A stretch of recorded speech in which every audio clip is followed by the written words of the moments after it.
Thank you, Mr. Chairman. Mr. O'Donnell, welcome. We're happy to have you here today. I really believe the EPA Inspector General does important work to protect taxpayer funds, and that includes conducting audits and investigations, issuing reports, and of course, like you are here today, testifying in front of Congress to highlight concerns or other findings. And even when that work does not include recommendations or produce any findings of waste, fraud, or abuse, it's really a tool to highlight that the risks EPA might face, especially considering some of the recent influxes of cash. That's why I really think it would have been helpful. I was the chair of the Oversight Subcommittee of Energy and Commerce for some years and the ranking member in other years. And I always found it helpful to have the agency here to talk about their response when we have the IG here, because, of course, many of the things that you've identified are issues that the agency needs to address. However, I noticed that this hearing is entitled, quote, "Holding the Biden-Harris EPA Accountable for Radical Rush to Green Spending," end quote. And of course, the election's about 5.5 weeks away, so I guess that's really not the purpose of this hearing. Mr. Chairman, I would welcome having people from the agency. We've had Administrator Regan in here before, but not to address these specific allegations. And I think it would be really useful, perhaps in a lame duck session or in the 119th Congress.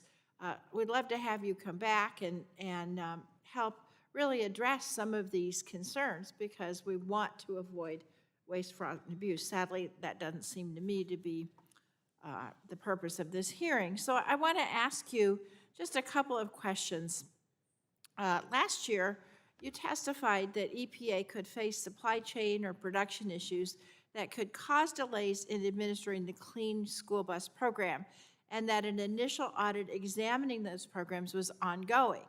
So the audit, as it turns out, did not find any evidence that significant supply chain issues or production delays had impacted the 2022 Clean School Bus Rebate Program.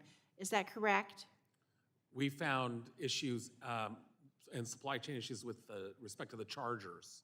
Okay, but page 5 of the 2023 audit says, quote, "There were no significant supply chain issues or production delays." Is that correct? For the buses, that's right. That's correct. Now, while the report mentioned the potential for other delays that were out of the scope of the audit, you made no recommendations related to supply chain issues or the production delays in your report after completing the audit. Is that correct? That's right.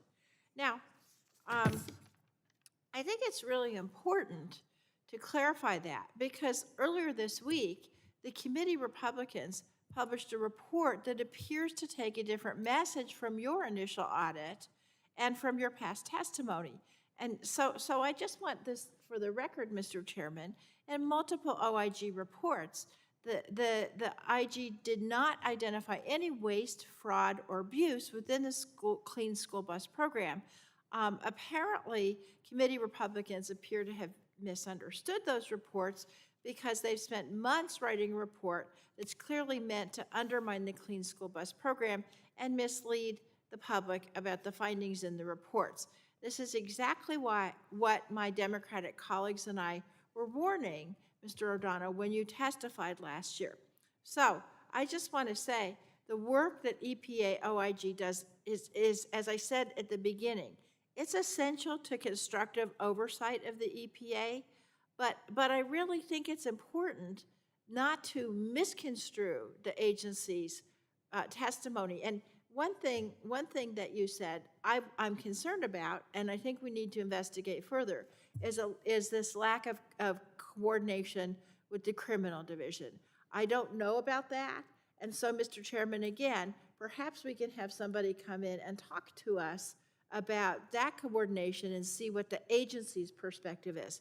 Again, thank you for coming today, such that it is. I look forward to continuing to work with you in the future, and I yield back.